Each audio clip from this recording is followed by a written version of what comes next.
والله الا كثرتوا يا اللحاسه، والله تا كثرتوا يا المنبطحين. ملي ولينا نشوفوا ابناء جلدتنا مغاربه، وحاشا واش تكونوا مغاربه تضربوا في ولاد بلادكم المغاربه على قبل شويه نتاع لي زابوني نتاع الجزائريه، وتلحسوا الكابا باسم الخاوه خاوه وبالاسم حكا لا للفتنه. حتى التفسير ديال الايه ديال لا للفتنه تا واحد ما عرف تفسيرها، كلكم كتقولوها خاطئه. وصحاب خاوه خاوه هذيك الطاوه ديالك سير زيدها في انت واللي معاك، دير خاوه مع ولاد دربكم، ودير الخير والاخوه في والديك وفي عائلتك وفي صحابك وحبابك وفي الناس اللي دايرين بك والناس اللي تتعرفهم. عاد سير دير الخاوه مع البران باش ينوضوا شي اشباه النساء واشباه الرجال من ابناء جلدتي للاسف، ويبداو يضربوا في الرجال المغاربه الحرار الوطنيين اللي تيدافعوا على البلاد، بغض النظر على ديك الفئه اللي لا علاقه بالوطنيه وكتلبس تيشيرت وكدير رايه وكتطلع تبقى تقول لهم كبسوا ولا تحبسوا في اطار التبربيق. يجمعونا تيتفقوا في الواتساب وكيطلعوا يلعبوا بالدرابو. نقول لك من هذا المنبر هذا ان اي واحد كيدافع على الوطن ديالو فهو واجب وطني كيخولوا لك الدستور اولا، وثانيا ان الدين ديالك تيحتم عليك كذلك الدفاع عن الوطن ديالك وعلى الارض ديالك وعلى الامه ديالك، فهمتي؟ والناس اللي كتبقى تطلع تهضر بهذه الطريقه ما تنساش راسها بانها كانت قبل كتكراشي في الجزائريه، وسبحان الله بين عشيه وضحاها ولاو كيتلحسوا للجزائريه. وهنا ملي كنهضر على الجزائريه بين قوسين كنهضر على دوك الكراغيله اللي كيسبوا لنا الملك ديالنا وتيتهكموا على السياده الوطنيه ديال البلاد ديالنا، وتيهضروا على الصحراء المغربيه وتيسبوا في نساء المغرب الشريفات وفي رجاله، وكيضربوا في الثقافه وفي التقاليد والاعراف ديالنا وتيشكوا في التاريخ البلاد.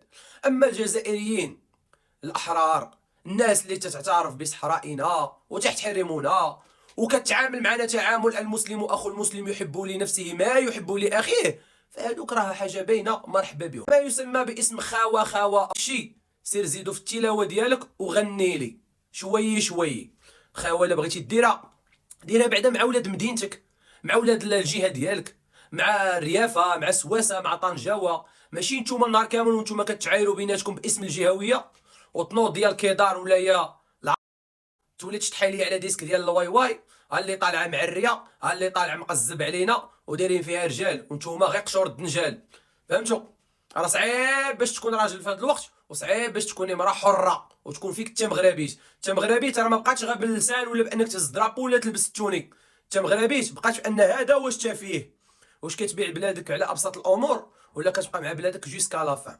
وهذه الرساله هذه مقصوده لبعض الذكوره وبعض البرهوشات اللي حاسبين راسهم حتى هما باغيين يغيروا العالم باسم ما هو خاوه خاوه ولا اللي فتنه.